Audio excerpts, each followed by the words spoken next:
इसके बाद एक एवी है जो आज के इस समारोह के लिए खास बनाई गई है महाराष्ट्र राज्य आयोग की ओर से, तो हम सभी उसके साक्षी होंगे। देखते हैं एवी please.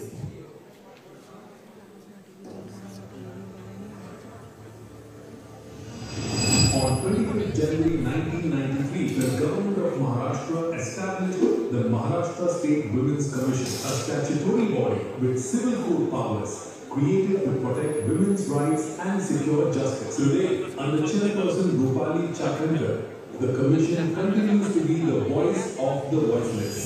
In the 1990s, it fought dowry debts and domestic violence. Today, new battles dominate. Workplace harassment, cyber fraud, online exploitation, and human trafficking. Rupali Chakrankar has taken the commission directly to people through Mahila Ayog Abhyagan, public hearings in every district where women who once hesitated to complain now receive justice at their doorsteps. During the Bari pilgrimage too, the commission has stood by lakhs of women Varkaris, providing resting shelters, safe water, hygienic toilets, sanitary pads, and counseling, ensuring dignity along the spiritual journey.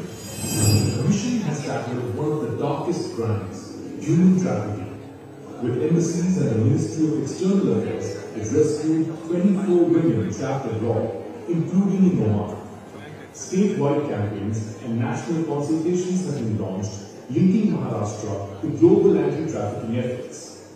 To strengthen this fight, the Commission has also set up a dedicated committee on human trafficking, which will recommend legal reforms to the state government. Domestic violence continues to shatter lives. The Commission runs legal aid cells, strengthens Sakhi one-stop centers and Bharosa cells, and provides trained counselors for survivors. Recognizing the need for deeper reforms, a special committee on domestic violence has been formed, tasked with advising the state on strengthening law. Workplace safety is another priority. Under the POSH Act, internal complaints committees are mandatory in offices. The Commission monitors these committees and trains members, ensuring women can work without fear of harassment. Awareness has been a constant weapon. Initiatives like Adi Shakti Puraskar and sanitary pad banks focus on the health and dignity of school girls. The Commission also led a silent revolution against oppressive widowhood rituals. Gram Panchayats, guided by the Commission, passed resolutions to end humiliating practices like erasing sindoor or breaking bangles, restoring dignity to widows. It has also fought to curb child marriages, which rose alarmingly post-COVID. Through vigilance, district meetings and helplines, thousands of child marriages have been prevented. In fact, over 1.5 lakh cases have been addressed through its helpline.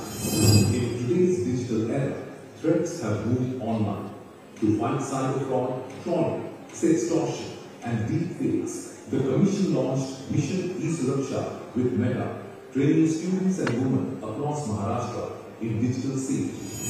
This is the story of resilience, justice and progress. The story of women who refused silence and of an institution that listens, supports and acts. The Maharashtra State Women's Commission, 3 decades of justice, and the journey continues.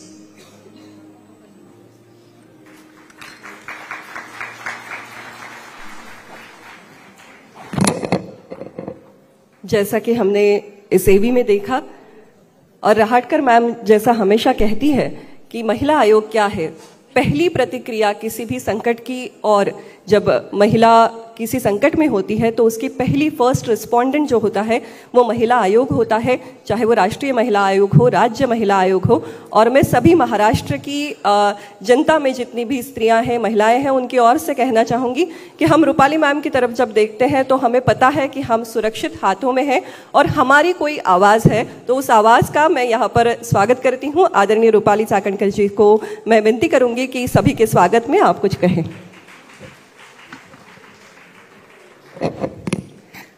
नमस्कार। महाराष्ट्र के आराध्य दैवत छत्रपति शिवराय, छत्रपति राजश्री शाहू महाराज, क्रांति सूर्य महात्मा ज्योतिबा फुले, जिन्होंने हमें संविधान दिया, श्री सम्मान दिया, घटना दी, और भारत रत्न डॉक्टर बाबा साहब अम्बेडकर, राजमाता जिजाऊ माँ साहब, क्रांतिज्योति सावित्रीमयी फुले, पुण्यश्लोक अहिल्यादेवी होलकर, इन सबको मैं अभिवादन करती हूँ। आज हमारे राष्ट्रीय महिला आयोग और राज्य महिला आयोग के 2 दिन के इस निर्णय क्षमता कार्यशाला में मौजूद हमारे राज्य के मुख्यमंत्री, जिन्होंने बहुत अच्छी तरह से सहयोग हमारे महिलाओं के सशक्तिकरण के लिए किया, और देवेंद्र जी फडणवीस साहब, रामजी शिंदे, एडवोकेट राहुल जी नार्वेकर, श्रीमती नीलमताई गोरे, जिन्होंने बहुत अच्छी तरह से सहयोग इस प्रोग्राम के लिए किया, और हमारे महिला बाल विकास मंत्री आदिति ताई, उनका मैं तहे दिल से शुक्रिया अदा करना चाहूँगी। एक बार जोरदार तालियां बजा के हम ताई को धन्यवाद देंगे। ताई की वजह से एक कार्यक्रम सक्सेस हो रहा है। बाबा साहब जी पाटिल, संजय जी सौकरे, श्रीमती मेघना जी बोडीकर, पंकज जी बोहिर, जिनकी सहयोग की वजह से हम एक कार्यक्रम अच्छी तरह से कर पा रहे हैं। और विजयाताई राहटकर, चित्राताई वाघ, मनीषाताई चौधरी, विद्याताई ठाकुर, यहाँ पे मौजूद हर एक राज्य से आए चेयरपर्सन, मैं सबकी तहे दिल से यहाँ से स्वागत करती हूँ। महाराष्ट्र में हमारी सरकार त्रिदेव की सरकार है, ब्रह्मा विष्णु महेश की सरकार है, और मुझे ऐसा लगता है इस ब्रह्मा विष्णु महेश की सरकार में हमारे देवेंद्र जी बहुत अच्छी तरह से हमें सहयोग कर रहे हैं। और इस सरकार में एक नन्ही सी लक्ष्मी है जो लाडली बहन की वजह से हर घर में खुशियाँ फैला रही है। इसीलिए आदिति ताई, आपका भी फिर से एक बार मैं धन्यवाद देना चाहूँगी। इस सरकार में काम करते हुए आपने हमारे महिलाओं के लिए जो भी सशक्तिकरण, आत्मविश्वास के लिए, साहस के लिए जो भी प्रयास किया है, ये 2 दिन के कार्यशाला में हम इस देश के सामने प्रस्तुत करना चाहते हैं।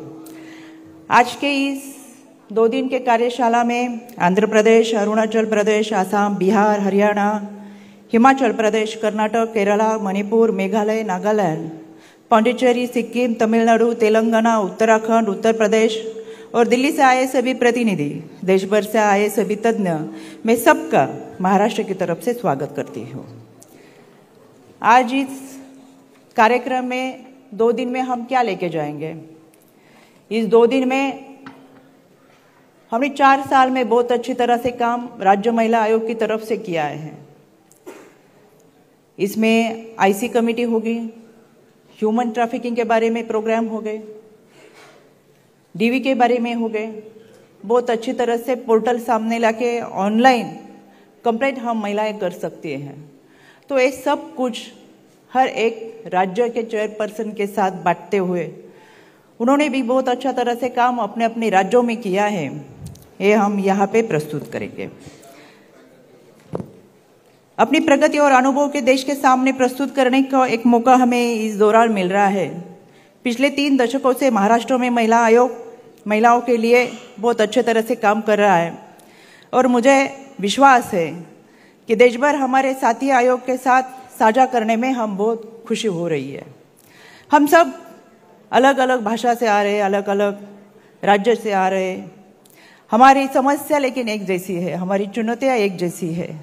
इसीलिए एक मंच पे आए और एक संवाद बढ़ाए। इस 2 दिन के कार्यशाला में हमने बहुत अच्छी तरह से गणमान्य व्यक्ति को यहाँ पे आमंत्रित किया है। इस 2 दिन में हम विवाह की अनुमति किस साल कौन सी होनी चाहिए, आईसी कमेटी के बारे में हम किस तरह से काम कर सकते हैं, ह्यूमन ट्रैफिकिंग की बढ़ती संख्या लगातार देखते हुए हैरान हो रहा है, इसीलिए इसके बारे में हमें काम करना है। और मुझे ऐसा लगता है बीएनएस होगा, भारतीय न्याय संहिता होगा, इसके जरिए जो नए कानून के ढांचे के तहत हमने समझाया है उसे हमें आमतौर पर महिलाओं के सामने लेके जाना है। महिलाओं के स्वास्थ्य और मानसिक स्वास्थ्य के बारे में हमें काम करना है। हमारी राज्य महिला आयोग जो काम कर रही है, इसमें जन सुनावनी हम अच्छी तरह से हर डिस्ट्रिक्ट में ले रहे। जन सुनावनी के जरिए हर किसी को न्याय देने की कोशिश हम कर रहे हैं, लेकिन हमारे सवाल खत्म हो रहे क्या? नहीं हो रहे। तो इसीलिए हमें काम करना है। हमारे मुख्यमंत्री साहब यहाँ पे बैठे हैं, हमारे मंत्रीगण यहाँ पे बैठे हैं, मैं उनको रिक्वेस्ट करना चाहूँगी 30% से ज़्यादा वर्किंग वुमन हमारे महाराष्ट्र में काम करती है। हमारे यहाँ आईसी कमेटी काम तो करती है, लेकिन किसी कंपनी का, खाजगी कंपनी होती है, निमशासित कंपनी होती है, उनका जिस तरह से फायर ऑडिट होता है, जैसा उनका आर्थिक ऑडिट होता है, उसी तरह हमारे आईसी कमेटी का एक ऑडिट होना बहुत ज़रूरी है। और आईसी का जब ऑडिट होगा तभी हमारे 30% से ज़्यादा महिला की सुरक्षा, उनके काम की जगह उनको मिलेगी। तो मुझे ऐसा लगता है इसके लिए हमने आपके सरकार के पास सिफारिश की है। अदिति ताई का सहयोग हमें तो हमेशा इसके बारे में रहता है। ये सब करते हुए हमारा दामिनी पथक होगा, बीट मार्शल होगा, ये सब तो काम करते रहते। आज भी स्कूल की स्टूडेंट्स होगी, कॉलेज की स्टूडेंट्स होगी, कोई उसे तंग करता है तो उन्हें लगता है कि हमें शिकायत कहाँ करनी होगी। उनके लिए टोल फ्री नंबर तो रहता है, लेकिन टोल फ्री नंबर के आगे जाके काउंसलिंग करना बहुत जरूरी रहता है। आज भी हमारे समाज में काउंसलिंग की जरूरत बहुत है। हमारी चाइल्ड मैरिज की संख्या लगातार देखते हुए ऐसा लगता है कि हमारे चांद्रयान तो यशस्वी हो गया, हमारा ऑपरेशन सिंदूर तो यशस्वी हो गया, हमारा संविधान सभा भी यशस्वी हो गया, फिर भी हमें आगे जाके बहुत कुछ काम करना हो और इसके लिए हमें सबको साथ आना है। इसीलिए इस मंच के माध्यम से हम सब एक साथ काम करें। आपकी जो भी सुझाव होगी वो एक साथ लेके अच्छी तरह से हमारे महाराष्ट्र में हम इम्प्लीमेंटेशन कर सके। यहाँ पे चाइल्ड मैरिज के लिए हमें काम करना होगा।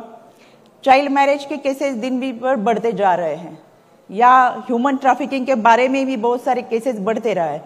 मुख्यमंत्री साहब, मैं आपको बताना चाहूँगी 4 दिन पहले की वसई की घटना है, जहाँ बांग्लादेशी महिलाओं की छुटकारा करते हुए ये ह्यूमन ट्रैफिकिंग के बारे में बहुत ही गहन बात है, जिसके बारे में हमें काम करना होगा। 14-15 साल की लड़की होगी, उनको पैर के जाल में फंसाया जाता है, बड़ी नौकरी दिखाने के आमिष दिखाई जाती है और उनको इस जाल में फंसा के दूसरे देशों में लेके जाता है। राज्य महिला आयोग ने ओमान होगा, मस्कत होगा, दुबई होगा, यहाँ से बहुत सारी महिलाओं को महाराष्ट्र में वापस लाया, लेकिन एक कोशिश कम पड़ रही है। इसीलिए human trafficking India external affair minister इनके साथ काम करते हुए आपका सहयोग हमें बहुत जरूरी है। मुझे ऐसा लगता है इस 2 दिन के इस चर्चा सत्र में हम बहुत सारी विषय को लेके पहल करेंगे। इसमें रेवली पुलिस हमारे साथ है, ह्यूमन ट्रैफिकिंग के लोग हमारे साथ है, इनके साथ हम बहुत सारे विषय की चर्चा करते हुए जो भी निर्णय लेंगे वो महाराष्ट्र के लिए बहुत अच्छे तरह से रहेंगे। हाल ही में घरेलू हिंसा समिति और मानवी तस्करी निरोधक समिति का गठन किया है। विशेषकर मानवी तस्करी महाराष्ट्र की एक गंभीर समस्या है। आंकड़े बताते हैं कि भारत में बचाई गई हर 3 महिलाओं में से एक महाराष्ट्र से होती है। पुणे, नागपुर, पालघर, वसई और कल्याण में हाल ये अभियान यह दर्शाती है कि तस्करी का जाल कितना गहरा है। इसीलिए हमने रेस्क्यू में ऐसे ऐप और होटल, रेस्टोरेंट, उद्योगों की प्रशिक्षण देकर तस्करी की पहचान और रोकथाम की दिशा में कदम बढ़ाया है। आयोग ने ओमान में बहुत अच्छा तरह से काम किया है, महाराष्ट्र में काम करना पड़ रहा है। इस सबको साथ आके ह्यूमन ट्रैफिकिंग, आईसी और डीवी के बारे में, चाइल्ड मैरिज के बारे में हमें काम करना है। कार्यस्थलों पर महिलाओं की सुरक्षा और सम्मान के लिए हमने पॉश कानून के अंतर्गत प्रशिक्षण कार्यक्रम चलाया है। साथ ही डिजिटल प्लेटफॉर्म पर महिलाओं की सुरक्षा के लिए भी रणनीतियां तैयार की गई। अंत में मैं यही कहना चाहूँगी, वित्तीय सशक्तिकरण, कौशल्य प्रशिक्षण, महिला सुरक्षा और मानवीय तस्करण उन्मूलन की दिशा में हमारा प्रयास लगातार जारी रहेगा। महाराष्ट्र राज्य महिला आयोग का ये संदेश है, हर महिला की गरिमा हमारी जिम्मेदारी है और ये जिम्मेदारी निभाने के लिए मुख्यमंत्री साहब, सहारे का किनारा मांगने हम आपके पास आए थे। हौसले का तूफान आपने हमें दिया है और इस हौसले के तूफान को साथ में लेके हम आगे जाएंगे। ये 2 दिन के कार्य क्षेत्र में और इस कार्यशाला में हम बहुत अच्छी तरह से योजनाएं, निर्णय क्षमता लेंगे और यही से मैं कहना चाहूँगी, हर अपराधी, तस्कर और शोषक को मैं चेतावनी देती हूँ कि अब आपका समय समाप्त होने वाला है, क्योंकि महाराष्ट्र शून्य सहिष्णुता के नीति पर कार्य करेगा, क्योंकि हमारे साथ देवेंद्र जी है।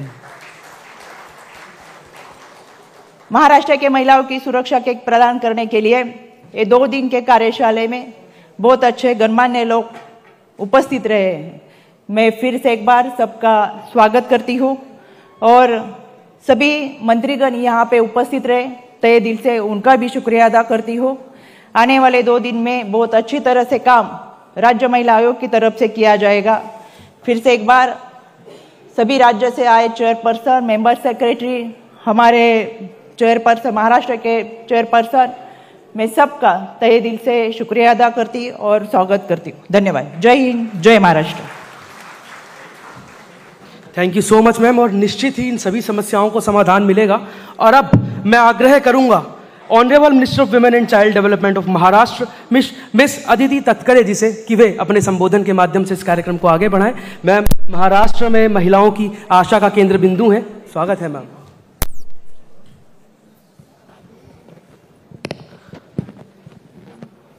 Respected dignitaries, first of all, I welcome you all on the land of Chhatrapati Shivaji Maharaj. Present on the dais, Honorable Chief Minister Shri Devendra Fadnavis Sir, Honorable Speaker, Legislative Council Shri Ram Shinde Sir, Honorable Speaker, Legislative Assembly Shri Rahul Ji Narvekar Sir, Honorable Srimati Neelamtai Gore, Honorable Shri Babasaheb Patel, my colleague, my State Minister, Honorable Srimati Meghnatai Bordikar, Honorable Shri Pankajji Buyar, Honorable Srimati Vijayatai Rahatkar, Honorable Chairperson of Mahila Ayog Maharashtra Rupalitai Sakankar, present on this occasion, Honorable Chitratai Wagh, Vidyatai, Manishatai, Sushiben Shah, Jyotitai, Srimati Delena Ji, Dr. Archana Mujumdar, Mamta Kumari, and all the dignitaries and all the representatives who have been putting forth their positive foot on empowering womanhood. It gives me immense pleasure to share my thoughts on the important role of Women Commission in India. The Indian Constitution has made special provisions to safeguard the dignity and rights of women in our society. Following these constitutional directives, the Maharashtra State Commission for Women was established on 25th January 1993, inspired by the National Commission for Women. Its core purpose is to uplift the status of women, protect their rights, and ensure justice whenever they face any kind of discrimination or injustice. The Commission highlights and works towards enhancing women's status and respect in society, identifying and addressing injustice against women, recommending changes to laws that may be unjust to women, advising the state government on policies that protect women's interest. Being a statutory body, the Commission has the authority of civil court. It can call for documents, examine witnesses, order investigations, and even halt proceedings if required. Over the years, the Maharashtra State Commission has undertaken many noteworthy initiatives. Among them is the Mahila Ayog Apल्या Dari. Program has brought hearings to women across districts together to fight for their right. Campaigns have been launched to stop practices like child marriages and widow discrimination. To strengthen the safety, the Commission started a helpline 155209 and partnered with Meta for Mission E-Suraksha, spreading the awareness about the cyber crimes like financial fraud, sextortion, and deepfake exploitation. Additionally, through legal aid, Shakti One-Stop Centers and Bharosa Cell, women receive legal and emotional support. Training camps are organized to empower counselors and frontline workers. Friends, at the national level, several pioneering programs are equally inspiring. The Panchayat Se Sansad 2.0 initiative bridges local women leaders with national governance. The Digital Shakti initiative builds cyber safety awareness among the women. Haryana's Mahari Lado radio program spreads the message of valuing daughters while Savera program trains visually impaired women to detect breast cancer early. We also targeted initiatives like Mission Utkarsh to fight anemia among adolescent girls. The Swavlambini program promoting women entrepreneurship in the Northeast, and Maharashtra's own Farad Sakhi, which empowers women through festive snacks businesses. On the legislative front, the Aparajita Bill of West Bengal has set an example by strengthening laws against sexual offences with stricter punishments and faster trials. Across states, women commissions have shown best practices from Odisha's skill-based rehabilitation for survivors to Telangana's SHE teams ensuring safety and Delhi's task force in public transport. But dear colleagues, more still needs to be done. Transparent appointments, social audits, field visits, awareness campaigns, and empathy training for officials must be part of every commission's framework. In conclusion, I would like to empathize Women's Commission are not just a statutory body, they are voices of resilience, protectors of rights, and torchbearers of empowerment. Under the able leadership of Honorable Prime Minister Narendra Modi sir, together let us strengthen these institutions so that every woman in India lives with dignity, equality and safety. And so do we wish to do it under the able leadership of our Chief Minister, Honorable Devendra Fadnavis sir. Thank you. Jai Hind, Jai Maharashtra. Thank you so much ma'am. और मुझे ये बताते हुए बहुत खुशी हो रही है कि आज राष्ट्रीय महिला आयोग सुख से सुरक्षा और सुरक्षा से सम्मान तक, पराक्रम से परिवर्तन और परिवर्तन से प्रगति तक महिलाओं के लिए कार्य कर रहा है। और ये सभी कार्य हो रहे हैं राष्ट्रीय महिला आयोग की माननीय अध्यक्षा श्रीमती विजया राहटकर जी के नेतृत्व में। मैं आग्रह करूंगा श्रीमती विजया राहटकर जी को कि वे अपने संबोधन के माध्यम से हम सभी का मार्गदर्शन करें।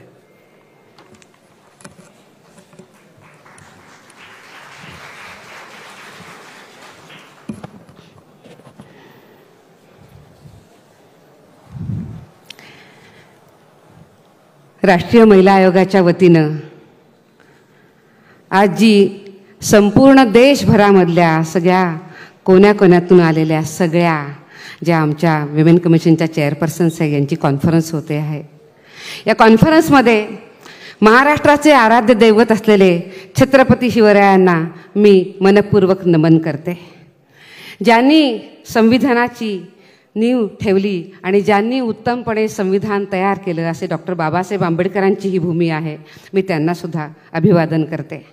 आणि त्याचसोबत महाराष्ट्र हा नेहमीच महिलांना पुढे घेऊन जाणारा असं हे राज्य आहे, महिलांच्या करता नेहमी सक्षम त्यांना करणारा असं राज्य आहे। या महाराष्ट्र भूमीच्या सगळ्या सशक्त महिलांना मी खूप खूप अभिवादन करते आहे।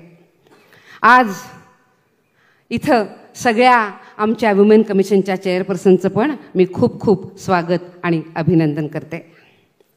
आज के हमारे इस प्रोग्राम में इस मंच पर उपस्थित महाराष्ट्र के आदरणीय मुख्यमंत्री श्री देवेंद्र फडणवीस जी, उन्हीं के साथ साथ इस सभागार में उपस्थित हमारे विधान परिषद के सभापति आदरणीय श्री राम शिंदे जी, उनके साथ इस मंच पर विराजमान हमारे दूसरे सभागार के हमारे सभापति आदरणीय श्री राहुल नार्वेकर जी, इस मंच पर उपस्थित हमारी उपसभापति आदरणीय नीलमताई गोरे जी, जिनका हमने इतना अच्छा वक्तृत्व सुना, ऐसी हमारी महिला बाल विकास मंत्री श्रीमती आदिति तटकरे जी, उन्हीं के साथ साथ इस मंच पर उपस्थित हमारी उनकी राज्य मंत्री श्री मेघना बोर्डीकर जी, इस मंच पर उपस्थित आदरणीय मंत्री श्री पंकज भोयर जी, श्री बाबा साहेब पाटिल जी, और इस मंच पर उपस्थित हमारी राष्ट्रीय महिला आयोग की सभी मेंबर्स, और विशेष रूप से आज मैं उनका उल्लेख करना चाहती हूं जो कि हमारी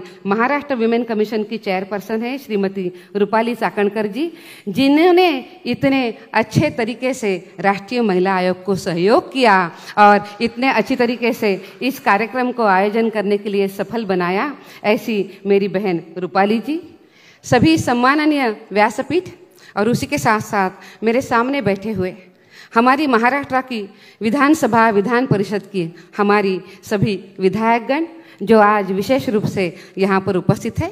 उन्हीं के साथ साथ हमारे देश के कोने से आई हुई सभी कमीशन की चेयरपर्सन, मेंबर सेक्रेटरी, आज विशेष रूप से यहाँ पर उपस्थित राष्ट्रीय महिला आयोग की एडवाइजरी कमेटी, और उसी के साथ साथ आज और कल 2 दिन के जो पूर्ण समय तक सत्र चलने वाले हैं, उसके लिए यहाँ पर उपस्थित हमारे सभी स्पीकर्स और सम्माननीय अतिथिगण, आप सभी का मैं राष्ट्रीय महिला आयोग की तरफ से बहुत बहुत स्वागत करती हूँ, अभिनंदन करती हूँ।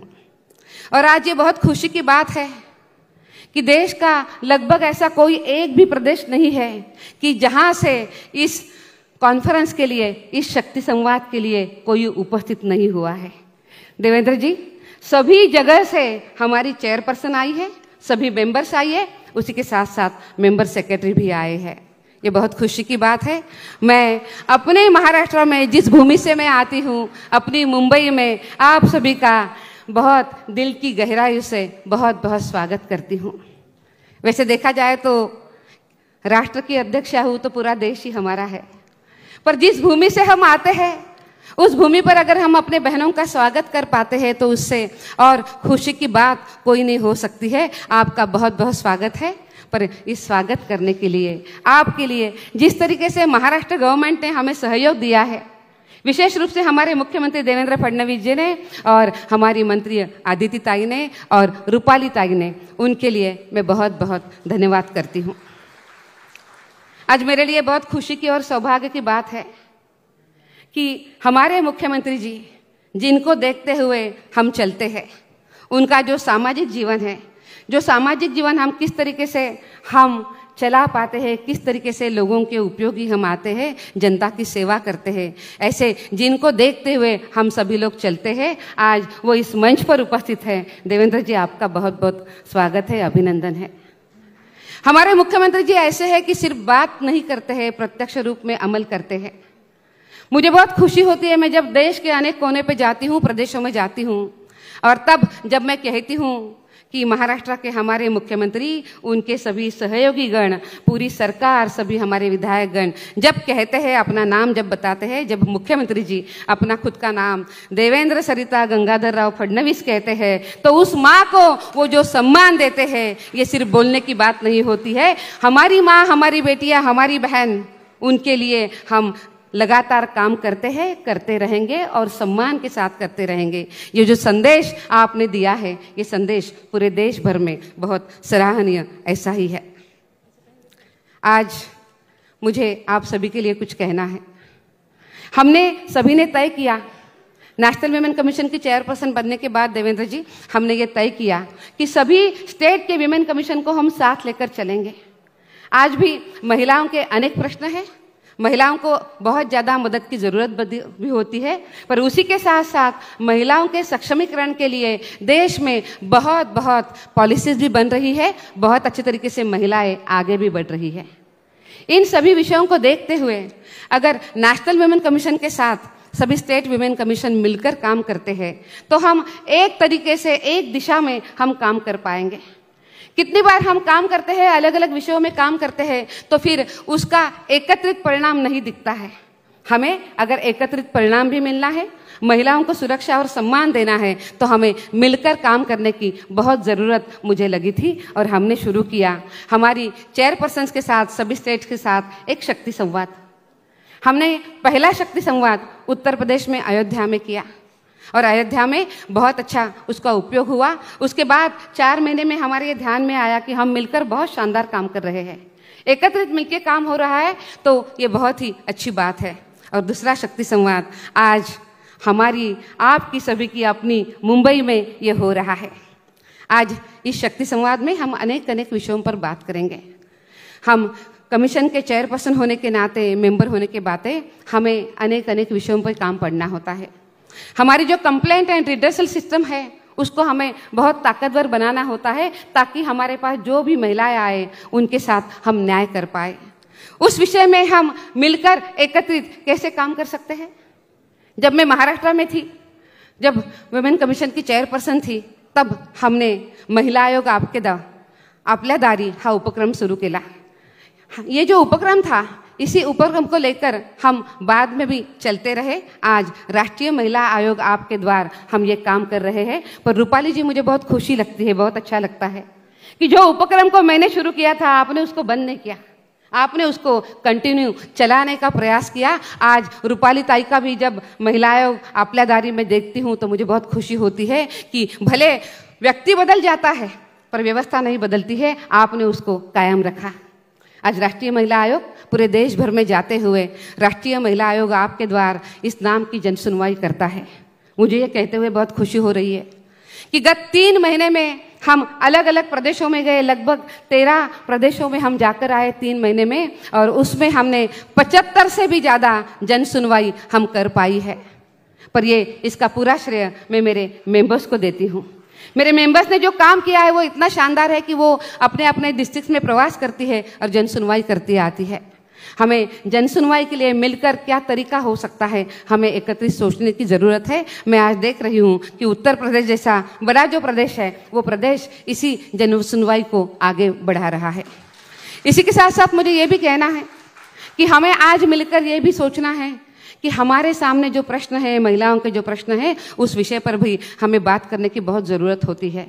इसमें एक विचार के साथ चलना होता है, चाहे वो कंसेंट एज हो, चाहे वो एंटी ह्यूमन ट्रैफिकिंग हो, या उसी के साथ साथ पॉश अवेयरनेस हो। इन सभी विषयों पर हम मिलकर बात करते हैं।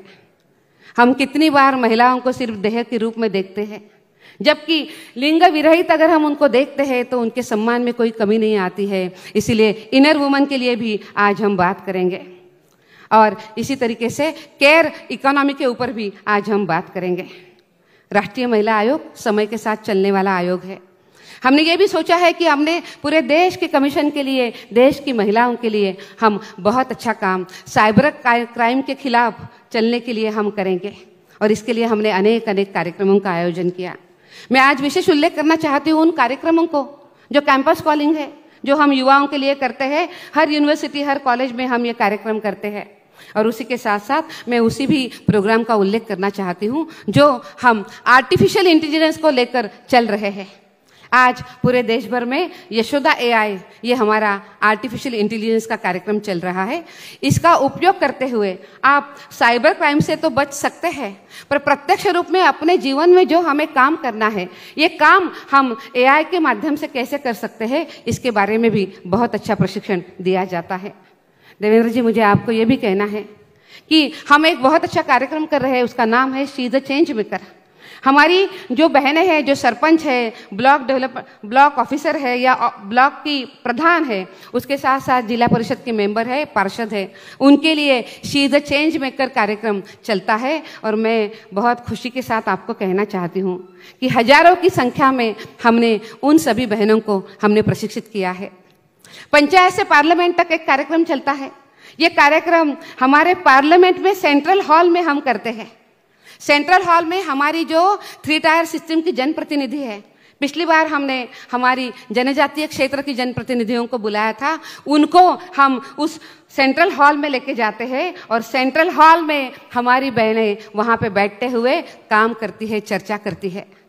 लोकसभा के हमारे आदरणीय स्पीकर जी उस कार्यक्रम के लिए पूर्ण समय उपलब्ध होते हैं। पर उसके साथ साथ ये बहुत खुशी की बात है कि महामहिम राष्ट्रपति जी ने इस कार्यक्रम के लिए बहुत ध्यान दिया। उन सभी बहनों को उन्होंने अपने घर पे बुलाया, उन सभी महिलाओं के साथ बात करी, और आज भी महामहिम राष्ट्रपति जी की तरफ से ये ज़रूर देखा जाता है कि क्या हमारी वो जनप्रतिनिधि अच्छे तरीके से काम कर रही है ना। ऐसे अनेक कार्यक्रम चल रहे हैं। आज मेरे लिए बहुत सौभाग्य की बात है कि आज इस मंच पर हमारे दोनों स्पीकर यहाँ पे उपस्थित है।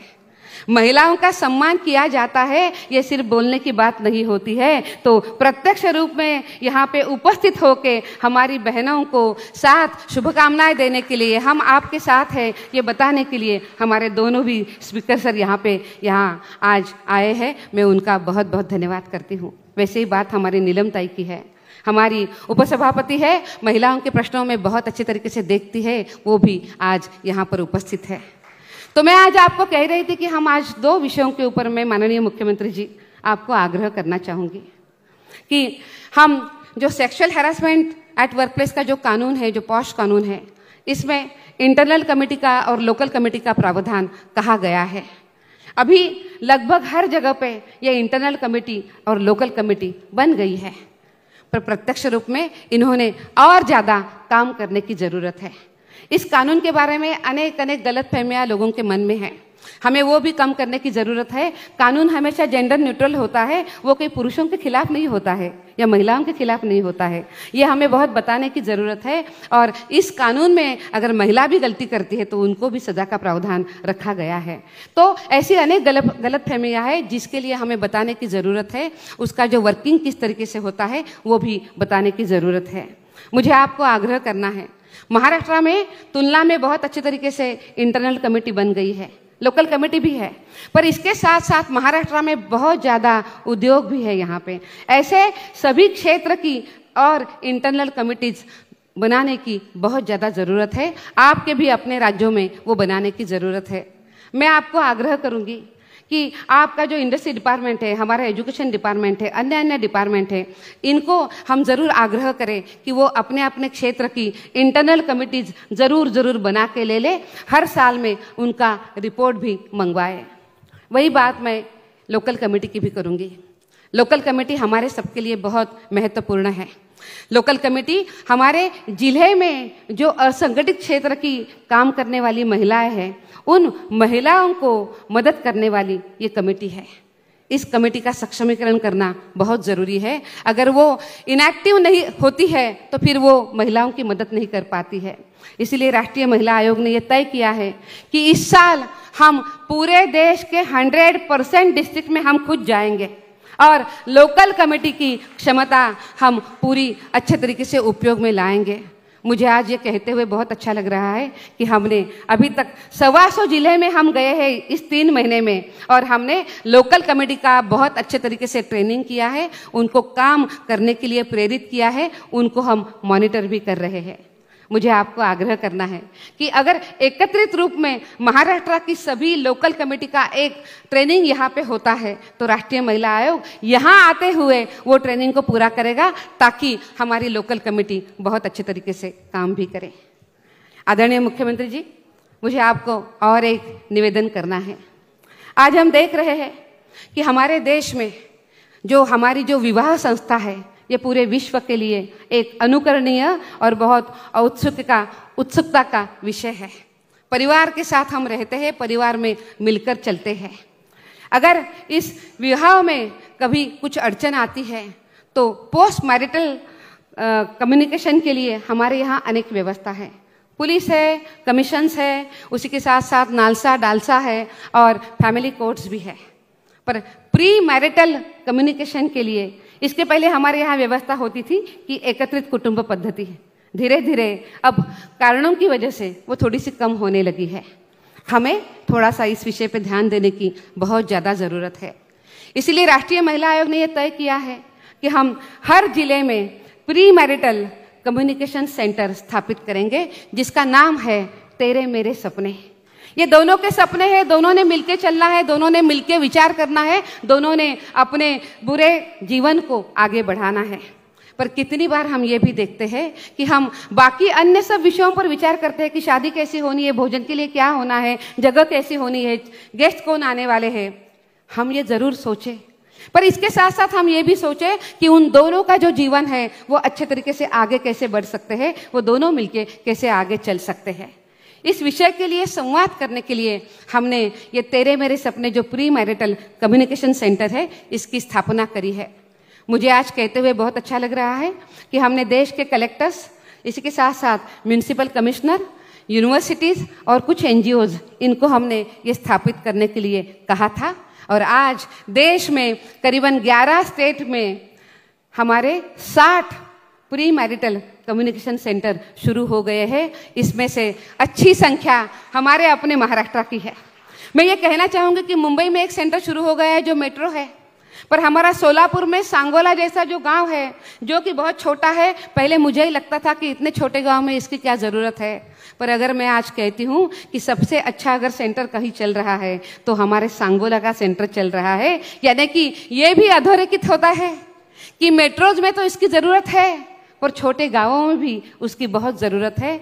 मैं आपको निवेदन करूंगी कि महाराष्ट्र के हर जिले में एक ग्रामीण जिले के लिए और एक शहरी जिले के लिए हर जगह पे तेरे मेरे सपने की स्थापना जरूर जरूर हो जाए, ताकि जो विवाह योग्य जो तरुण और तरुणी है वो यहाँ पे आते हुए बात कर सकेंगे, वो चीज़ों को समझ ले लेंगे और अपनी एक दूसरे के साथ चलने की समझ भी बढ़ाकर उसके बाद शादी के बंधन में वो बन जाएंगे। ये दो चीज़ें मुझे आपको ज़रूर ज़रूर आग्रह करनी थी।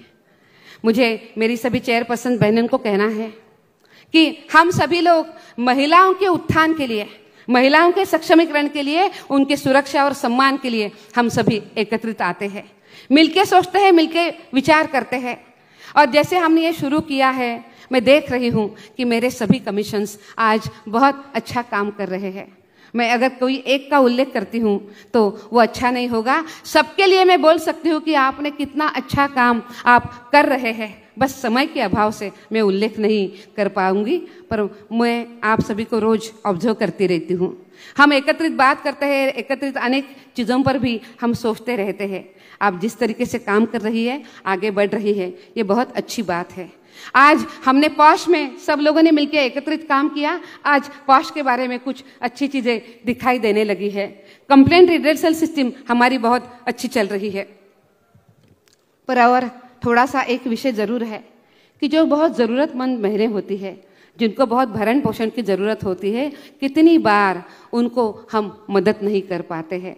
हमें ऐसे विषयों में भी कुछ जानने की ज़रूरत है, कुछ सोचने की ज़रूरत है। ऐसे अनेक विषय हैं। आज के और कल के 2 दिनों में हम इस विषय पे सोचेंगे, विचार मंथन करेंगे और आगे चल के बहुत ही अच्छे तरीके से हम आगे बढ़ेंगे। आज आप सब लोग यहाँ पर आए, मिलकर हमने कुछ सोचा है, इसके लिए मैं फिर से आपका सभी का बहुत बहुत अभिनंदन और स्वागत करती हूँ। आज बहुत खुशी की बात है कि हमारे सामने आज इस उद्घाटन सत्र के लिए यहाँ के अनेक अनेक मान्यवर आए हैं। मैं उन सभी मान्यवरों का भी बहुत बहुत स्वागत करती हूँ।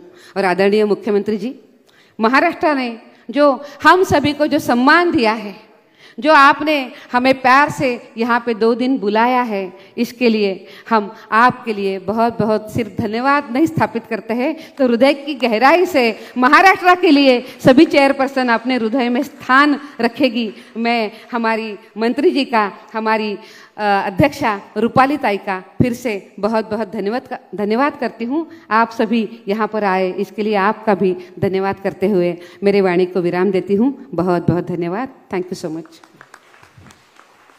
आभार माननीय। और जैसे कि बहुत सारी समस्याओं में एक समस्या जिस पर मैम ने जोर दिया वो थी पौष की। आज जब भारत चांद तक पहुंच गया है तो महिलाओं को अब भी घर से दफ्तर तक पहुंचने में बहुत सारी समस्याओं का सामना करना पड़ता है। और इसी श्रृंखला में इसी बात को समझते हुए आयोग एक बुकलेट का लॉन्च करने वाला है जो पौष पर आधारित है। और मैं आग्रह करूंगा माननीय मुख्यमंत्री आदरणीय श्री देवेंद्र फडणवीस जी से तथा अन्य सभी गणमान्यों से कि राष्ट्रीय महिला आयोग की इस बुकलेट का विमोचन करें। और यह दायित्व राष्ट्रीय महिला आयोग का रहेगा कि इस बुकलेट को लाखों करोड़ों महिलाओं तक पहुंचाया जाए।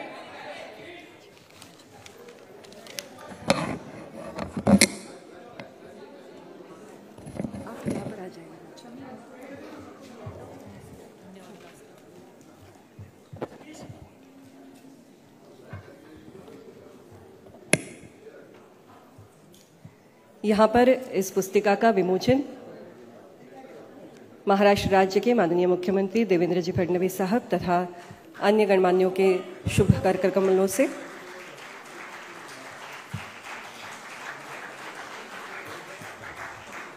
ये भूमि महाराष्ट्र की जो भूमि है, जिजाऊ माँ साहेब की भूमि है, अहिल्याबाई होळकर की भूमि है, महारानी ताराबाई की भूमि है, सावित्रीबाई फुले जी की भूमि है।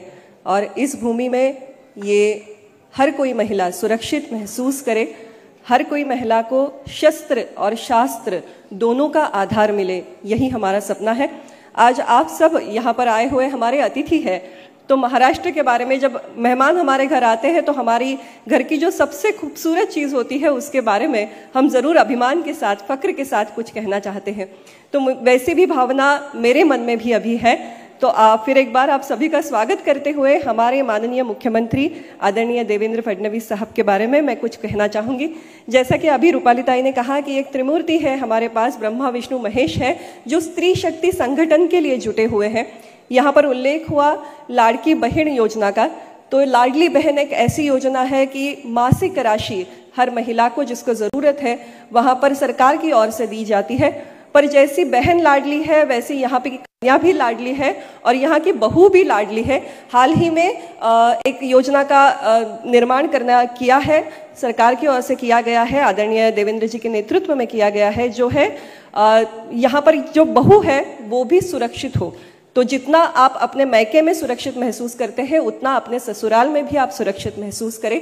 केजी से लेकर पीजी तक हर शिक्षा का अधिकार स्त्री को होना चाहिए।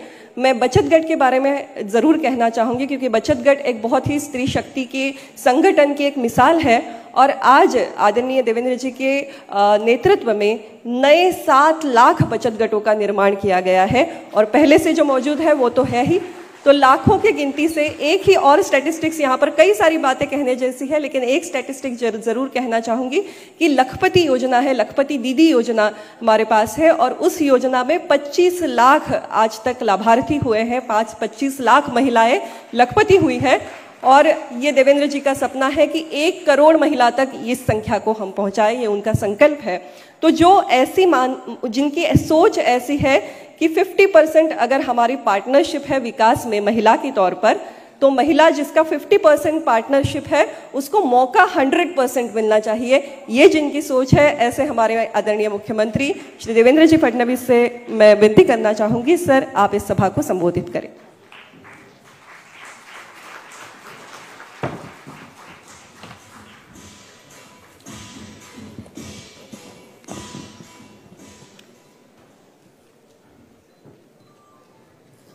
हिंदवी स्वराज के सरसंस्थापक छत्रपति शिवाजी महाराज को नमन करता हूँ। भारतीय संविधान के रचयिता भारत रत्न डॉक्टर बाबा साहेब अम्बेडकर, इन्हें भी वंदना अर्पित करता हूँ, जिन्होंने छत्रपति शिवाजी महाराज हमें दिए। ऐसी आई जिजाऊ माँ साहेब आज तिथि के अनुसार जिनकी पुण्यतिथि है, ऐसी लोकमाता पुण्यश्लोक अहिल्या देवी होळकर और महिलाओं के शिक्षा की पुरोधा क्रांति ज्योति सावित्रीबाई फुले, इन सभी शक्ति स्वरूपा मातृशक्ति को मैं वंदन करता हूं। आज इस शक्ति संवाद में मंच पर उपस्थित हमारे विधान परिषद के सभापति श्री राम शिंदे जी, हमारे विधानसभा के अध्यक्ष श्री राहुल नार्वेकर जी, उपाध्यक्ष श्रीमती नीलम तय गोरे, जरा उधर थोड़ा आवाज कम करेंगे, थोड़ा बोलिए, बंद करिए उसको। हमारी राष्ट्रीय महिला आयोग की अध्यक्षा और जिनका कल ही जन्मदिन हुआ है, ऐसी हमारी विजयाते राहटकर, हमारी मंत्रिमंडल में हमारी सहयोगी हमारी छोटी बहन अदिति तय तटकरे, हमारे साथी मंत्री श्री बाबा साहेब पाटिल, हमारी राज्य मंत्री मेघनाते बोर्डीकर, श्री पंकज भोयर, जिन्होंने इस कार्यक्रम को बहुत ही सुंदर तरीके से आयोजित किया। ऐसी राज्य महिला आयोग की अध्यक्षा श्रीमती रूपाली तय चाकणकर, हमारे महिला आयोग की सदस्या श्रीमती डेलिना खोंगडोप, श्रीमती ममता कुमारी, डॉक्टर अर्चना मजूमदार, हमारी महाराष्ट्र की विधायक मनीषा तय चौधरी, विद्या तय ठाकुर, चित्रा तय वाघ, यहाँ पर उपस्थित जॉइंट सेक्रेटरी श्रीमती राधिका चक्रवर्ती, हमारे भिन्न भिन्न राज्यों से यहाँ पर पधारी हुई महिला आयोग की अध्यक्षा, सदस्य सचिव, सदस्य, सभी पधारी हुई हमारी बहनें और उपस्थित, मैं ऐसा कहूँगा माइनॉरिटी में उपस्थित हमारे सभी भाई। ऐसा बहुत कम होता है कि भाई माइनॉरिटी में होते हैं और बहनें मेजॉरिटी में होती है, लेकिन समाज का यही चित्र अपेक्षित है कि जहाँ हर जगह हमारी बहनों का सहभाग, उनकी सहभागिता हमें बड़े पैमाने पर दिखे। सबसे पहले आप सभी लोग छत्रपति शिवाजी महाराज की धरती पर महाराष्ट्र में आए हैं, इसलिए महाराष्ट्र की सरकार की ओर से आप सभी का मैं बहुत बहुत स्वागत करता हूं, अभिनंदन करता हूं। और मुझे बहुत खुशी है कि शक्ति संवाद एक बहुत ही अच्छा कार्यक्रम, एक बहुत ही कारगर संवाद मुंबई में हो रहा है और राज्य के और देश के महिला आयोग ने मिलकर इस संवाद के लिए मुंबई को चुना, इसलिए उनका भी मैं बहुत बहुत आभार व्यक्त करता हूं। हम सभी लोग जानते हैं कि महिला आयोग के माध्यम से पूरे देश में और हर राज्य में महिलाओं के प्रति जो भेदभाव होता है, उस भेदभाव को समाप्त करते हुए एक समता और समानता हम लोग किस प्रकार से लाए, इसकी ओर ध्यान दिया जाता है। और इसके चलते महिलाओं की सुरक्षा हो, शिक्षा हो, रोजगार हो, स्वास्थ्य हो, ऐसे अलग अलग क्षेत्रों में कार्य करने का प्रयास और इसमें जो सरकारी तंत्र है उस तंत्र को सजग रखने का प्रयास ये महिला आयोग के माध्यम से होता है। और मुझे बहुत खुशी है, चाहे वो राष्ट्रीय महिला आयोग हो, चाहे हमारा महाराष्ट्र का महिला आयोग हो, ये लगातार अपने भिन्न भिन्न कार्यक्रमों के माध्यम से हमारे सरकारी तंत्र को जागृत रखता है। और कहीं तंत्र अगर पटरी छोड़ता है तो उसको पटरी पर लाने का काम भी ये लोग करते हैं, इसलिए मैं उनका बहुत बहुत आभार व्यक्त करता हूँ। हम सभी लोग जानते हैं कि हमारे आदरणीय प्रधानमंत्री नरेंद्र मोदी जी ये जेंडर इक्वालिटी के बहुत बड़े पक्षधर है और कोई भी वैश्विक नेता इस बात को समझता है कि अगर हम सामाजिक आर्थिक परिवर्तन चाहते हैं तो उसका रास्ता ये लैंगिक समानता से, जेंडर इक्वालिटी से ही गुजरता है। दुनिया के इतिहास में हमने ये देखा कि जहां जहां विकास की ओर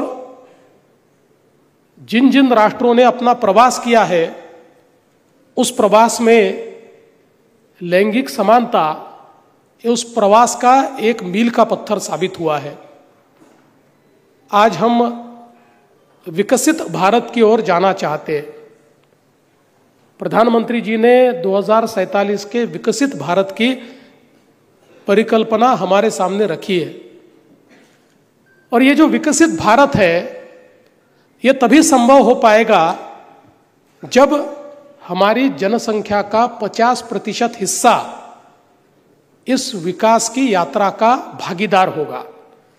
और इसी के चलते हम देख सकते हैं कि पिछले एक दशक में प्रधानमंत्री महोदय की सारी योजनाएं ये स्त्री लक्षित योजनाएं हैं, महिलाओं को मुख्य धारा में लाने वाली योजनाएं हैं। और आज एक बदलाव भी हम लोग देख रहे हैं। बेटी बचाओ बेटी पढ़ाओ से लेकर ये जो शुरुआत हुई वो लखपति दीदी की ओर जा रही है। ये भी हमारे लिए एक बहुत सुखद इस प्रकार का परिवर्तन है।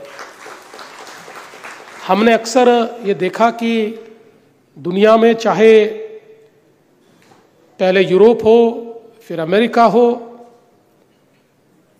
उसके बाद जापान, कोरिया, चाइना, ये सारी अर्थव्यवस्थाएं विकसित अर्थव्यवस्थाएं बनी। किंतु अगर हम इनके विकास की प्रक्रिया को देखें तो यहां पर भी जब तक उन्होंने जेंडर इक्वालिटी का महत्व नहीं समझा तब तक इनको विकसित सामाजिक व्यवस्था के रूप में नहीं देखा गया। हम लोग जानते हैं कि ब्रिटेन जैसे, जिसको बड़ा आधुनिक देश समझा जाता है, उसको भी महिलाओं को मतदान देने का अधिकार सौंपने के लिए एक बड़े संघर्ष से गुजरना पड़ा और 20वीं शताब्दी के शुरुआत में यह अधिकार वो दे पाए। मैं तो भारत रत्न डॉक्टर बाबा साहेब आंबेडकर जी का आभार व्यक्त करना चाहता हूं कि उन्होंने हमें एक ऐसा संविधान दिया जिस संविधान ने सभी भेदों को समाप्त कर दिया है। न जाति भेद है, न लिंग भेद है। हमारे संविधान ने हर व्यक्ति को व्यक्ति के रूप में समान अधिकार सौंपा है, सभी को समान अवसर दिया है और इसी संविधान के चलते हम लोग आगे बढ़ सकते हैं। और इसलिए मैं ये कह रहा हूं कि आप अगर इस यात्रा को देखेंगे तो जब जब इन सभी राष्ट्रों को ये समझ में आया और उन्होंने अपनी जनसंख्या का 50% हिस्सा जो महिलाएं हैं उन महिलाओं को मानव संसाधन के रूप में विकसित किया और देश की अर्थव्यवस्था के दूसरे चक्र के माध्यम से जब उनका इस्तेमाल किया तो बड़ी तेजी के साथ उनकी अर्थव्यवस्थाओं ने एक प्रकार से जंप ली और वो सारी अर्थव्यवस्थाएं विकसित बनी। और मैं ऐसा मानता हूं कि भारत भी अब उस ओर अग्रसर हो रहा है। देश की सरकारों को यह ध्यान में आया है कि महिलाओं की शिक्षा, महिलाओं का रोजगार, ये केवल एक अधिकारिता की बात नहीं है।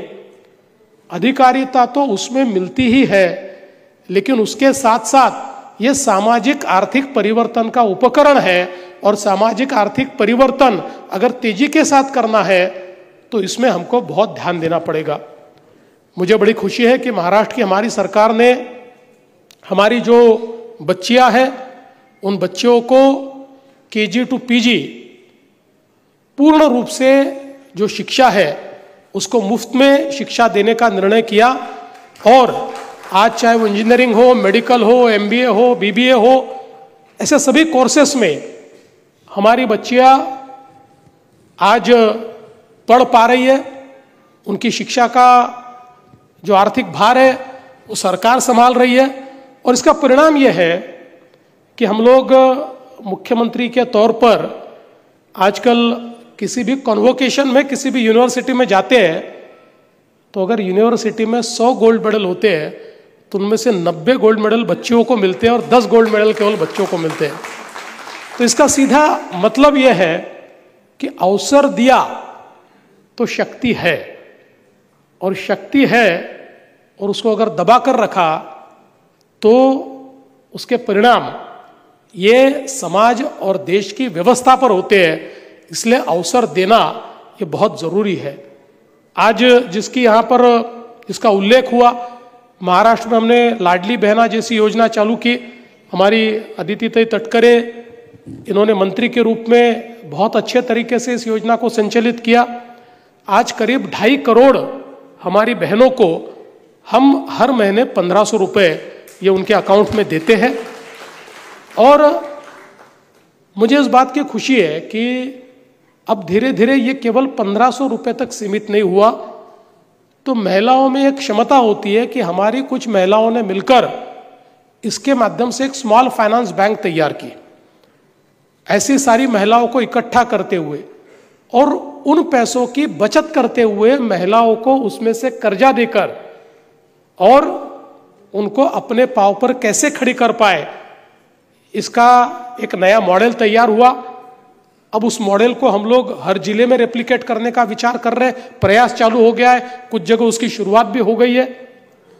और अक्सर हमने ये देखा है, और हमारी अदिति ताई इस बात की गवाह भी है, कि हम जितनी महिला लक्षित योजनाएं करते हैं तो साधारणतः जो हमारी अलग अलग प्रकार की सरकार की योजनाएं होती है जिसमें हम कर्जा देते हैं, तो भाइयों को जो कर्जा देते हैं उसमें वापस आने का परसेंटेज 50% है, और महिलाओं को जो कर्जा देते हैं उसमें वापस आने का परसेंटेज 100% है।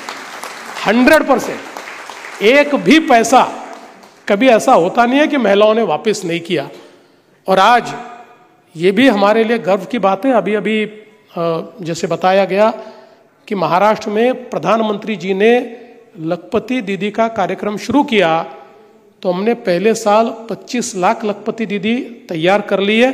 इस साल और 25 लाख लखपति दीदी हमारी तैयार हो रही है, और 1 करोड़ बहनों को महाराष्ट्र में हम लोग लखपति दीदी बनाएंगे। हम लोग बनाएंगे नहीं, हम कुछ नहीं करेंगे, हम सिर्फ क्रेडिट लेंगे।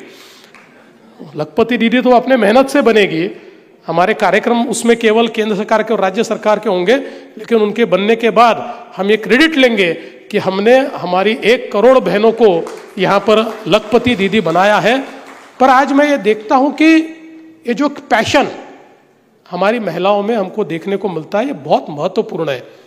और अब ऐसा कोई उद्योग नहीं है कि जहाँ पर महिलाएं अग्रसर नहीं हो रही है।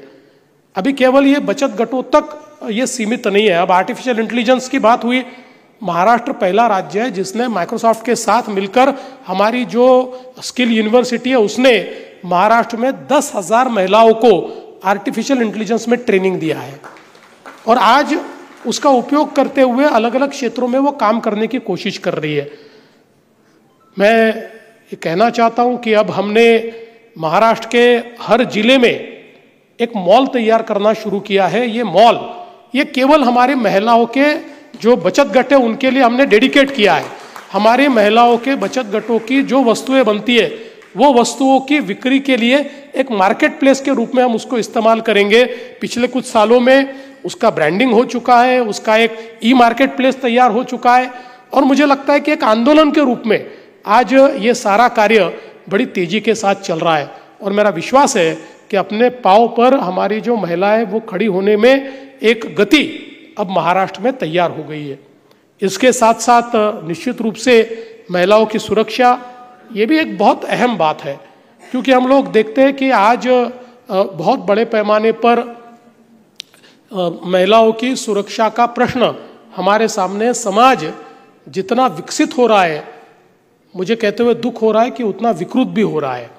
जिस प्रकार से आज महिला अत्याचार की बहुत ही जघन्य इस प्रकार की घटनाएं, जिसमें कई घटनाओं में तो मानवता का स्वरूप ही समाप्त हो जाता है। पशुओं से भी खराब बर्ताव जब हम कुछ घटनाओं में महिलाओं के प्रति देखते हैं तो ऐसा लगता है कि कहीं ना कहीं समाज के अंदर ये विकृतियां किस प्रकार से तैयार हुई है, और इन विकृतियों को अगर हमें दूर करना है तो हमें हमारे जो संस्कार है उन संस्कारों को फिर एक बार जागरूक करना होगा। हमारे संस्कारों को हमारी नई पीढ़ी में रोपित करना होगा, और विशेष रूप से महिलाओं के प्रति सम्मान ये बचपन से हमको सिखाना पड़ेगा। और ये अगर सिखाना है तो केवल किताबों में सिखाकर नहीं चलेगा। अपने घरों में हम अपनी बहनों के साथ, अपनी माँ के साथ, अपनी बहू के साथ, अपनी बेटी के साथ किस प्रकार का व्यवहार करते हैं उसको देख देख कर घर के बच्चे बड़े होते हैं। और अगर हमारा व्यवहार अपने घर में भेदभावपूर्ण है तो उसी व्यवहार को लेकर जब वो बच्चा खड़ा होता है, बड़ा होता है, तो उसके मन में कोई सम्मान नहीं होता। उसको तो ऐसा लगता है कि एक उपकरण के रूप में हम महिलाओं का इस्तेमाल कर सकते हैं। इसलिए बहुत ज़रूरी है कि हम लोग अपने घरों में भी उन वैल्यूज़ को, उन मूल्यों को हम लोग रोपित करने का प्रयास करें, जिससे बचपन से बच्चों के मन में लिंग समानता ये हम लोग तैयार कर पाए, और एक सम्मान की भावना भी हम लोग तैयार कर पाए। आज जहाँ एक और इस प्रकार की बहुत घटनाएं बढ़ रही है, इसकी चिंता है। लेकिन चिंता के साथ साथ एक चीज का मुझे संतोष भी है कि अब महिलाएं चुप नहीं बैठ रही है, वो आगे आ रही है। अब महिलाएं पुलिस केस कर रही है, अब समाज उनको दबा नहीं पा रहा है, अब घर वाले ये बोल नहीं पा रहे कि बेटा आप कंप्लेंट मत करो नहीं तो खानदान का नाम खराब हो जाएगा। अब ये मानसिकता बदल रही है।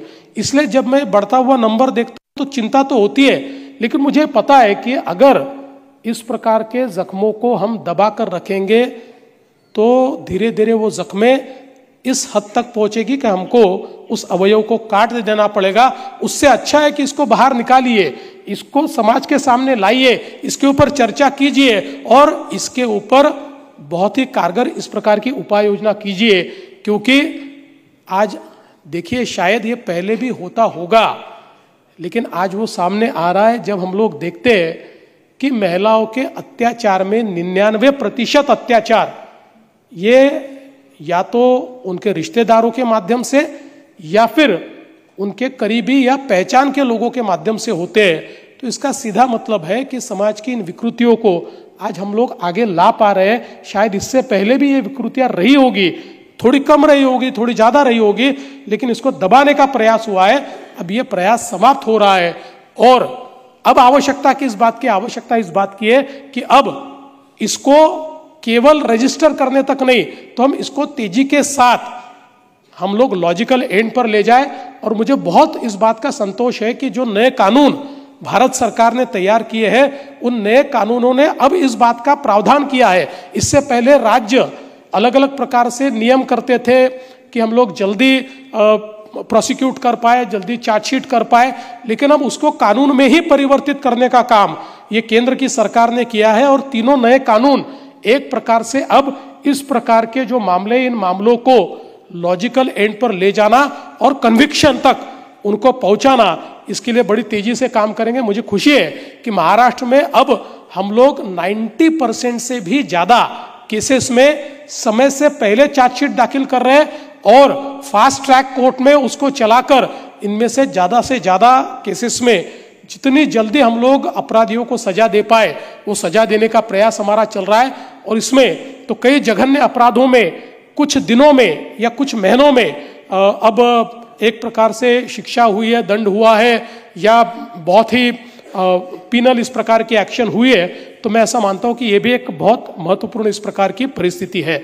आज एक और हमारे सामने प्रश्न निर्माण हुआ है, जिस प्रकार से साइबर स्पेस में आज अलग अलग प्रकार के लैंगिक अपराध बढ़े हुए हैं और इसमें महिलाओं को प्रताड़ित किया जाता है। कई बार अलग अलग प्रकार की मॉर्फिंग के माध्यम से उनको धमकियां दी जाती है और फिर समाज के डर से महिलाएं कई बार इसमें ब्लैकमेल होती है। कई बार हमारी लड़कियां एक प्रकार से आत्महत्या करते हुए भी हमको दिखाई पड़ती है।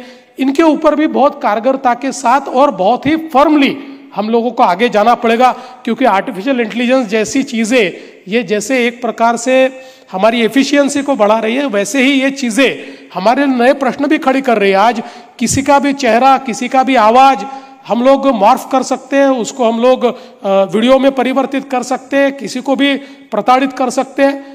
ऐसे समय समाज को फर्मली खड़ा होना पड़ेगा, क्योंकि एक बात आप ध्यान में रखिए कि डिजिटल फ्रॉड ये हमेशा डिजिटल फुटप्रिंट तैयार करता है। इसलिए इस प्रकार की कोई भी घटना होती है तो उसके लिए हम लोगों को बस कुछ समय का अवधि चाहिए। उस अवधि में हम लोग उसका डिजिटल फुटप्रिंट ये निकाल सकते हैं और तुरंत ये कैसा गलत है, ये कैसा फ्रॉड है, इसको लोगों के सामने लाकर और उसके ऊपर कार्रवाई भी कर सकते हैं। लेकिन ये जो बीच का समय होता है, इस समय में महिलाओं के साथ कोई ना कोई खड़ा होना चाहिए, उनको धाड़स देने वाला होना चाहिए, तभी इस प्रकार के ये जो फ्रॉड, साइबर फ्रॉड हो रहे हैं, इनमें से हम महिलाओं को बचा पाएंगे। और मेरा विश्वास है कि इसके लिए भी हमारे महिला आयोग ने बहुत पहल की है। अलग अलग प्रकार से इन सारी चीज़ों के लिए हम लोग बहुत अच्छे तरीके से काम कर रहे हैं। आज स्वास्थ्य सेवा में भी मुझे ऐसा लगता है कि राज्यों ने और केंद्र सरकार ने बहुत बड़े पैमाने पर अलग अलग प्रकार के इंटरवेंशंस किए, क्योंकि हम लोग जानते हैं कि आज हमारे समाज में जो बीमारियां हैं, इन बीमारियों का कारण बहुत बड़े पैमाने पर यह है कि हमारी माताओं को पोषण नहीं मिलता। अगर माताओं को सही पोषण मिले तो माताओं के साथ साथ हमारे बच्चे भी जो पैदा होते हैं वो रोग रहित, इस प्रकार के बच्चे जिनकी इम्यूनिटी अच्छी है, जिनको जेनेटिक प्रॉब्लम्स नहीं है, ऐसे बच्चे ये पैदा होते हैं। इसलिए पोषण जैसी जो व्यवस्थाएं हैं, इन व्यवस्था को कारगर करना हमारी जो माताएं हैं या जो माता बनने वाली है, ऐसी जो हमारी बहनें हैं, उनको उचित रूप से स्वास्थ्य की सेवा पहुंचाना, ये सारी चीजें मैं ऐसा मानता हूं कि बहुत प्रायोरिटी है और राज्य की सरकारें अब इसको प्रायोरिटी से कर रही है। केंद्र ने इसके पीछे बहुत योजनाएं तैयार की है, लेकिन आज भी हमारे आदिवासी इलाकों में हम लोगों को वहां व्यवस्थाएं नहीं, ऐसा नहीं है, लेकिन कुछ परंपराओं के कारण, कुछ रूढ़ियों के कारण इन व्यवस्थाओं का इस्तेमाल कम होता है। तो उनको हम कैसे ज्यादा से ज्यादा उन तक पहुंचा पाए, उनको इसका महत्व बता पाए और वहां पर भी हमारे जो बच्चे पैदा हो वो किस प्रकार से स्वस्थ बच्चे पैदा हो, इस प्रकार का, और बच्चे पैदा होने के बाद माओ का भी स्वास्थ्य कैसे ठीक रहे, इसके ऊपर भी हम लोगों को बहुत काम करने की आवश्यकता है। मैं आज इस मौके पर इतना ही कहना चाहता हूं कि ये सारे जो सेक्टर्स है, इसमें बहुत फोकस के साथ हम लोग भी काम कर रहे हैं और इसमें जिस प्रकार से हमारे विमेंस कमीशन का एक हमको गाइडलाइन मिलती है, इसमें जिस प्रकार से वो लोग लगातार एक इंटरवेंशन करते हैं, ये मैं बहुत स्वागत योग्य इस प्रकार का इंटरवेंशन मानता हूं।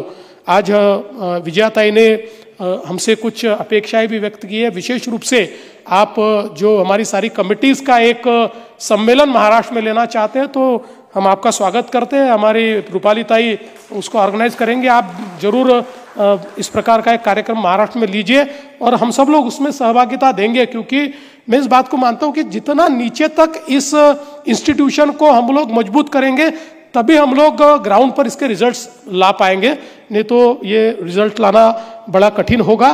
तो निश्चित रूप से इस बारे में हम लोग काम करेंगे। और दूसरा, आपने प्री मैरिज काउंसलिंग के बारे में एक बहुत अच्छी बात यहाँ पर कही है और मुझे लगता है बहुत ज़रूरी है, क्योंकि अब हम लोग मुझे ऐसा लगता है कि जिस प्रकार की दुनिया में जी रहे हैं उस दुनिया में अब बच्चे और बच्चियाँ जो शादी करना चाहते हैं ये लोग भी असर्टिव है। अब वो ज़माना चला गया कि शादी से पहले मिलते ही नहीं थे, अब तो मुलाकात होती है, बातचीत होती है, एक दूसरे को समझने की कोशिश करते हैं, लेकिन इसमें कुछ पहलुओं को अगर वो समझे, इसमें कुछ काउंसलिंग हो। आज हम लोग देखते कुछ जेनेटिक डिसऑर्डर्स है, जो जेनेटिक डिसऑर्डर्स तभी हम लोग उनमें से हमारी महिलाओं को बाहर निकाल पाएंगे या पुरुषों को भी बाहर निकाल पाएंगे जब प्री मैरिटल इस प्रकार की कुछ जांच होए या उस प्रकार से चीज़ों को हम बता पाए। आज सिकल सेल जैसी, थैलीसेमिया जैसी बीमारियां ये केवल प्री मैरिटल काउंसलिंग से हम लोग समाप्त कर सकते हैं। तो मुझे लगता है कि एक बहुत ही अच्छी बात आपने यहाँ पर कही है और मेरा विश्वास है कि हमारी जो महिला बाल विकास विभाग की मंत्री है अदिति ताई, ये निश्चित रूप से इसके ऊपर गौर करेगी और इसकी एक हम लोग आपसे गाइडलाइन लेकर इसको महाराष्ट्र में हम लोग हर जिले में और धीरे धीरे उससे भी नीचे तक हम लोग कैसे ले जाए, इसका विचार हम लोग जरूर करेंगे। और मुझे इस बात का भी उल्लेख करना, हमारे नीलम ताई भी यहाँ पर है। हमारे नीलम ताई ये महिलाओं के मुद्दों की चैंपियन है और ऐसे बातों को महिलाओं तक ले जाना ये हमेशा उन्होंने किया है, तो ये भी हमको इसमें निश्चित रूप से मदद करेगी।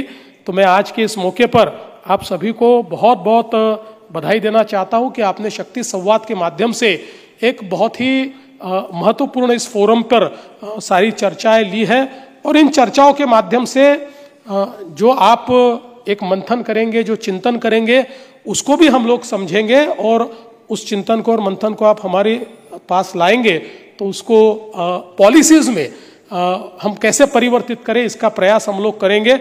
और अगर हम लोग ये नहीं करेंगे तो हमारे सभापति और अध्यक्ष दोनों बैठे हुए हैं, ये ऊपर से हमको गाइडलाइन देकर वो करने के लिए मजबूर करेंगे। इसलिए आपने हमको चारों तरफ से बांध कर रख दिया है कि यहाँ ऐसे ऐसे सारे लोग बुला कर रखे हैं कि हम लोग जो कहेंगे वो हमको करना ही पड़ेगा। इसलिए मैं आपको आश्वस्त करता हूँ कि निश्चित रूप से आपका ये जो संवाद है, इस संवाद को केवल संवाद तक नहीं तो एक्शन तक ले जाने का काम हम निश्चित रूप से करेंगे। आपने इस कार्यक्रम में मुझे निमंत्रित किया, इसलिए आपका आभार व्यक्त करते हुए अपने शब्दों को विराम देता हूं। धन्यवाद। जय हिंद, जय महाराष्ट्र, जय भारत।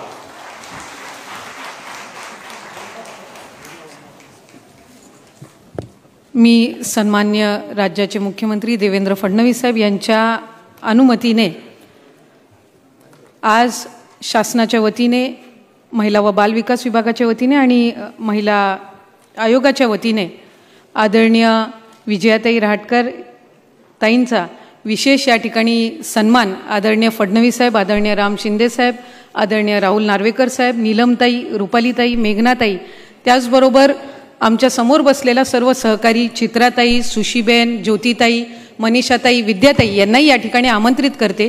आपल्या सर्वांसाठीच ही एक अभिमानाची बाब आहे की आपल्या या भूमीतल्या एका भगिनीने महाराष्ट्राचं राज्य आयोगाचं प्रतिनिधित्व केलं आणि आज आपल्या सर्वांचं प्रतिनिधित्व ते राज्य महिला आयोगमध्ये करत आहेत.